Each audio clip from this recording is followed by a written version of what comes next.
안녕하세요. 함께 읽는 성경 슬기로운 말씀 생활을 통해 갈라디아서를 읽고 있는 유치부 친구들, 부모님들, 선생님들 끝까지 함께 읽고 묵상할 수 있어서 정말 기쁘고 감사합니다. 오늘도 갈라디아서 6장의 말씀을 함께 살펴보고 풍성한 은혜 나누기를 바랍니다. 갈라디아 교회 사람들이 할례받은 유대인 그리스도인 혹은 로마 시민권을 가진 그리스도인, 부유한 그리스도인 등으로 서로를 규정하면서 다른 유형을 무시했듯이 오늘날 그리스도인들도 그럴 수 있습니다. 다른 유형의 사람이 잘못을 할 경우 우리는 저렇게 하지 않는다라고 생각하면서 우월감을 느낄 수 있다는 거죠. 그러나 바울이 세운 공동체는 모두 십자가 앞에서 동등하고 그리스도 안에서 동등하며 모두가 아브라함의 가족이었습니다. 그런데 거짓 교사들은 반신학적인 요소에 근거한 분열을 조장합니다. 오늘날에도 이런 태도가 교회 안에 은근하게 파고들기 쉽습니다. 경제적인 수입이나 인종, 살고 있는 동네 등을 기준으로 다른 그룹의 그리스도인을 무시하는 것입니다. 바울은 5장에서 성령의 방향에 맞추어 사는 삶이 어떤 것인지 알려주었습니다. 이제 바울은 이것을 교회 생활에 적용합니다. 메시아이신 예수께서 다른 사람들을 위해 십자가를 지셨듯이 그를 따르는 우리도 서로 다른 사람의 짐을 져야 합니다. 만약 오늘 이웃이 죄를 짓는 것을 목격한다면 내일은 내가 그 주인공이 될 수도 있음을 기억해야 합니다. 만약 이를 바로잡는 것이 내 책임이라면 오만하지 않게 그 일을 해야 합니다.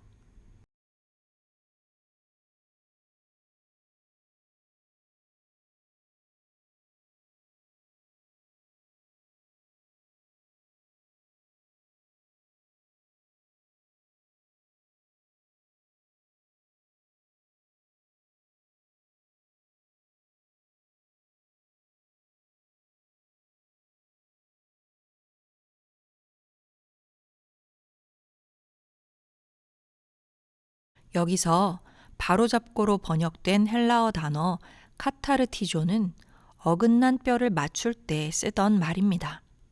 탈골은 매우 고통스럽습니다. 신체의 다른 부위와의 관계가 정상이 아닌 상태로 어긋났기 때문이지요. 뼈를 다시 제자리로 맞추려면 고통이 따를 수밖에 없습니다. 이것은 치유의 고통입니다. 공동체 안에서 우리도 고통을 무릅쓰고서라도 죄를 지적해야 합니다. 지적하는 이유는 삶과 심령의 변화를 촉진시키기 위해서입니다. 이때 우리는 온유한 심정으로 해야 합니다. 누군가의 드러난 죄를 지적하는 일은 짐을 서로 지는 방법 중에 하나입니다. 짐을 진 사람을 도우려면 그의 옆으로 바짝 다가서서 사실상 그 사람의 입장이 되어 내 힘으로 떠받쳐야 합니다. 그래야 짐의 무게가 두 사람에게 분산되어 가벼워집니다. 그리스도인은 경청하고 이해한 뒤 물리적, 정서적, 영적으로 상대의 짐을 나눠지도록 해야 합니다. 우리는 그리스도께서 우리를 사랑하신 것 같이 서로 사랑해야 합니다.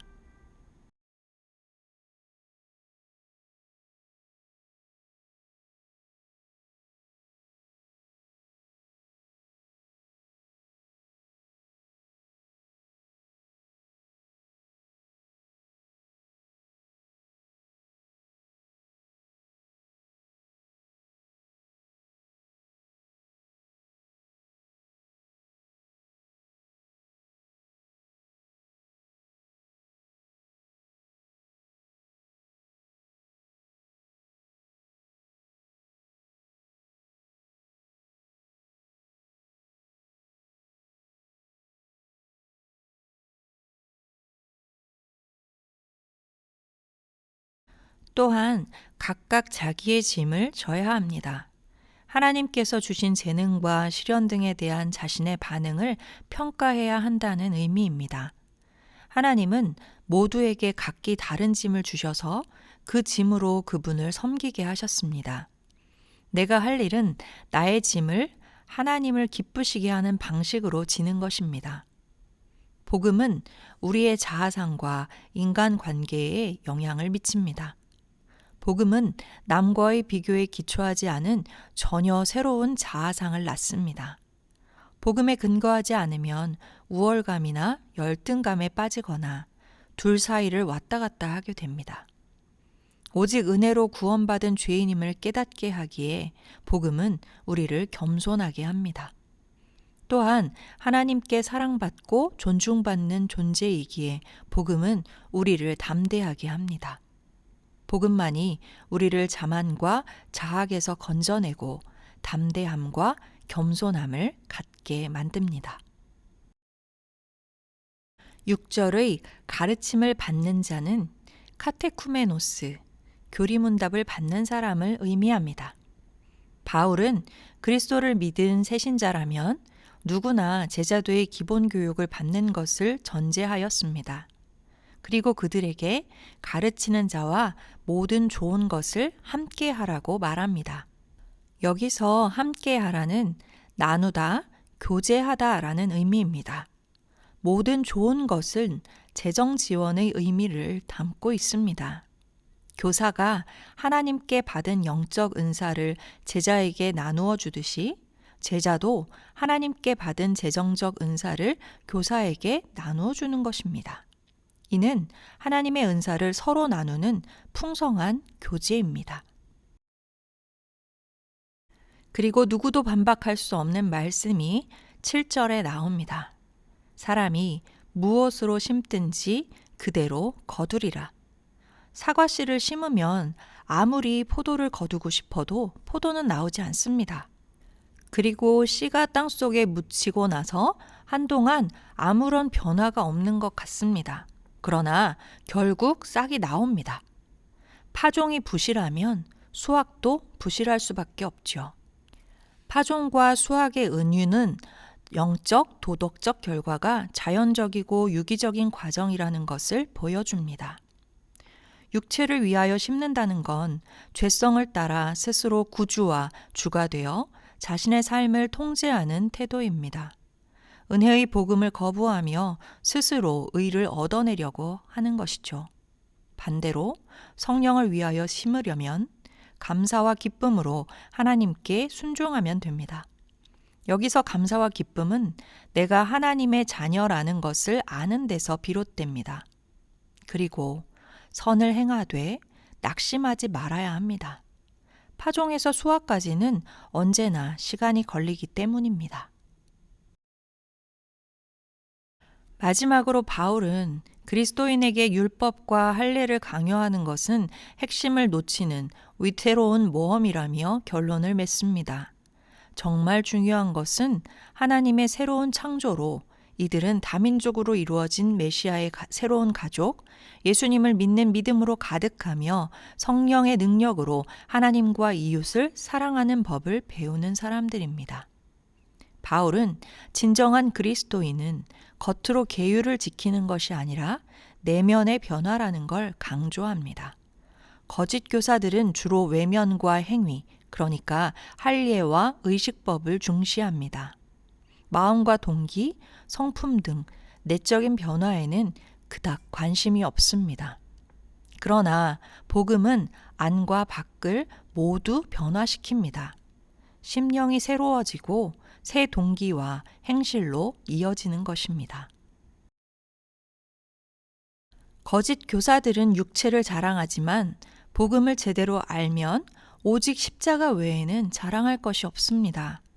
우리에게 존엄성과 자존감을 부여하는 것은 예수님의 십자가입니다. 예수님 안에서 우리는 정체와 신분이 당당하고 확실합니다. 우리는 십자가를 자랑하되 나의 허물과 빈곤함을 절감하기 때문에 겸손하게 자랑합니다. 그러나 내게는 우리 주 예수 그리스도의 십자가 외에 결코 자랑할 것이 없으니 그리스도로 말미암아 세상이 나를 대하여 십자가에 못 박히고 내가 또한 세상을 대하여 그러하니라. 참으로 그리스도만을 십자가를 자랑하면 삶의 완전한 방향 전환이 이루어집니다. 세상은 그리스도인을 지배할 힘을 잃게 되고 그리스도인은 세상을 두려워할 필요 없이 마음껏 온전하게 누릴 수 있게 됩니다. 종교적, 도덕적 성취는 구원과 무관합니다. 종교적, 도덕적 실패도 마찬가지입니다. 관건은 나의 행위가 아니라 그리스도께서 이루신 일이기 때문입니다. 중요한 것은 십자가에 못 박히신 그리스도를 통해 새로 지으심을 받는 것 뿐입니다. 복음은 나의 미래와 현재를 바꾸어 놓습니다. 그리스도는 하나님 나라에 나의 자리를 마련해 주시고 새로운 자아상을 주셔서 타인들과 새로운 방식으로 관계를 맺게 하십니다. 사랑하는 유치부 어린이들, 부모님들, 선생님들, 우리 주 예수 그리스도의 은혜는 그리스도인의 삶에 들어가는 문이고 그 삶을 지속하는 길이며 그 삶에 필요한 모든 것입니다. 우리 모두가 예수 그리스도의 복음을 규례로 삼아 하나님께서 주시는 평강과 긍휼을 누리며 살아가기를 소망하고 축복합니다.